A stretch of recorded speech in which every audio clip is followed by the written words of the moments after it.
Sunbeam Varuna में कारगिल युद्ध की 25वीं वर्षगांठ के अवसर पर 5 जुलाई शनिवार को विशेष कार्यक्रम का आयोजन किया गया। इसमें पूर्व थल सेनाध्यक्ष COAS जनरल वेद प्रकाश मलिक ने अपने विचार रखे। सर्वप्रथम जनरल वेद प्रकाश मलिक का स्वागत Sunbeam group of educational institute के चेयरपर्सन डॉक्टर दीपक मधोक तथा वाइस चेयरमैन भारती मधोक द्वारा बुके प्रस्तुत किया गया। सनबीम वरुणा के छात्रों द्वारा प्रस्तुत भावपूर्ण नृत्य के कार्यक्रम में सांस्कृतिक रंग भरा। इसके बाद दीप प्रज्वलन के साथ ही कार्यक्रम का प्रारंभ हुआ है। डॉक्टर दीपक मधोक, भारती मधोक, हर्ष मधोक, SDFC बैंक के जोनल हेड मनीष टंडन और काशी मंथन के सचिव डॉक्टर मयंक नारायण सिंह ने भाग लिया। स्टार न्यूज प्लस के लिए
प्रति अपनी आस्था का उल्लेख करते हुए आप सभी को हर्ष के साथ बताते हैं कि अखंड भारत की अति विशिष्ट और अति दुर्गम भूभाग कारगिल में भी हमारी बैंक अपनी सेवाएं दे रहा है।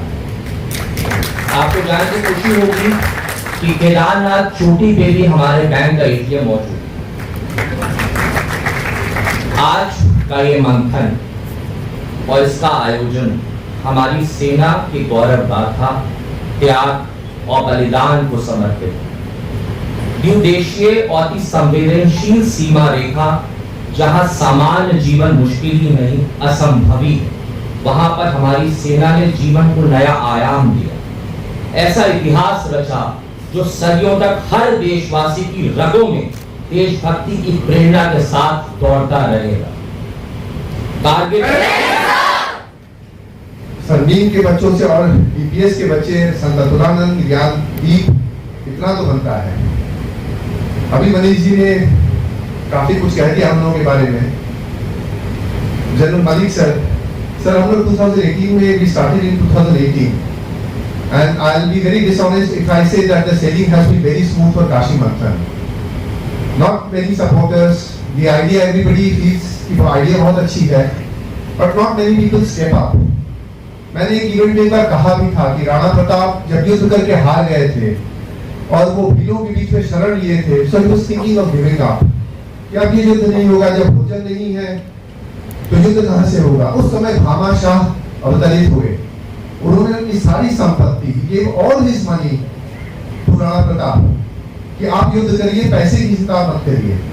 तो मेरे लिए Sunbeam of Army, Indian Army from 1997 to 2000.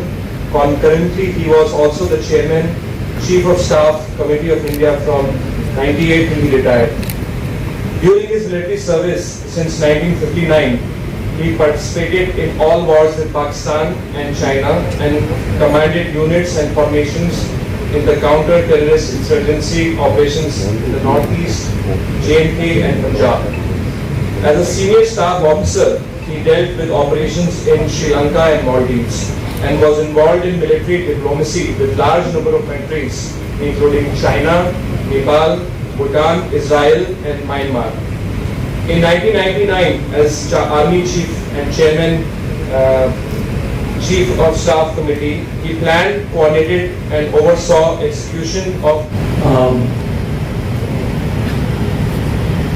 Mayank has already given to you the production of the war, but let me show you a few slides. It will give you an indication how the war started. In May 1998, first India and then Pakistan, we had carried out nuclear weapons test.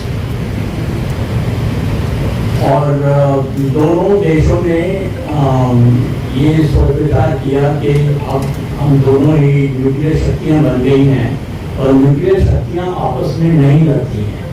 And that is what the Prime Ministers, the political leadership of both countries, they felt. और कुछ हद तक ये माना भी जाता था कि दो न्यूक्लियर शक्तियां आपस में नहीं लड़ती हैं, लेकिन हालात कुछ बदल गए और पहले तो दोनों प्राइम मिनिस्टर्स ने समझौता किया आपस में. और हमारे प्राइम मिनिस्टर श्री अटल बिहारी वाजपेयी जी गए लाहौर और बड़े जोश के साथ में, जोश गर्मी के साथ में उन्होंने दोनों ने बैठकर साइन किया लाहौर डिक्लेरेशन, जिसमें ये कहा गया कि हम आगे से लड़ाई नहीं करेंगे इंडिया और पाकिस्तान, लेकिन जो भी हमारे अपनी प्रॉब्लम्स हैं उनको समझौते के साथ में उनको रिजॉल्व करेंगे. तो ये चीज़ पूरी दुनिया ने देखी और उसको साइन करने के लाहौर डिक्लेरेशन के बाद में वो वापस आ गए. लेकिन किसी को मालूम नहीं था उस वक्त, पाकिस्तान प्राइम मिनिस्टर को भी इतना मालूम नहीं था कि उनकी अपनी फौज जो है उसके दिमाग में क्या चल रहा है. और उस वक्त जब ये लाहौर का समझौता साइन किया जा रहा था तो उनके जो चीफ थे जनरल परवेज मुशर्रफ, उनके प्लान के मुताबिक लड़ाई की शुरुआत हो चुकी थी. उनके जो पेट्रोल्स थे वो लाइन ऑफ कंट्रोल क्रॉस करने के बाद में कुछ हमारी धरती के अंदर आ गए थे, धरती के अंदर आ गए थे लाइन ऑफ कंट्रोल को क्रॉस करने के बाद में. And because we later on that थोड़े पहले वो जो उनके पेट्रोल्स आए और उन्होंने मुजाहिदीन, जिहादी, टेररिस्ट के कपड़े पहने हुए थे, काले सलवार, काले कमीज पहन के वो उस तरीके से अंदर आके हमारे एरिया के अंदर वो घुस के कहीं पर बैठ गए. और जैसा कि अभी नैन्सी ने बताया है तो वो 3-4 मई के आसपास हमारे किसी गडरिये ने वहाँ पर जो शेफर्ड थे उन्होंने देखा और फिर वो पता चला कि कहीं पर ये लोग आके बैठे हुए हैं. लेकिन फिर भी इतना किसी को मालूम नहीं था क्योंकि कोई इंफॉर्मेशन नहीं थी. इंटेलिजेंस वाले हम लोगों को ये कह रहे थे कि इंडिया और पाकिस्तान में अब लड़ाई होगी ही नहीं और पाकिस्तान पे कोई तैयारी भी नहीं है लड़ाई करने की. That is what the information which was being given to us. और मैं भी उस वक्त ऑफिशियल ड्यूटी के लिए यूरोप में गया और 9 या 10 तारीख को पूरा पता नहीं था. लोगों ने बोला कि यहाँ पर एक दो जगह पर हैं तो उनको हम जैसे पहले भी करते हैं उनको खदेड़ देंगे या मार देंगे टेररिस्ट को. और ऐसा ये चीज़ें ज़्यादा जगह के ऊपर नज़र आने शुरू हो गए. कहीं पर ये और बैठे हुए हैं तो उन चीज़ों को देखने के बाद में उस वक्त में कोई 20 तारीख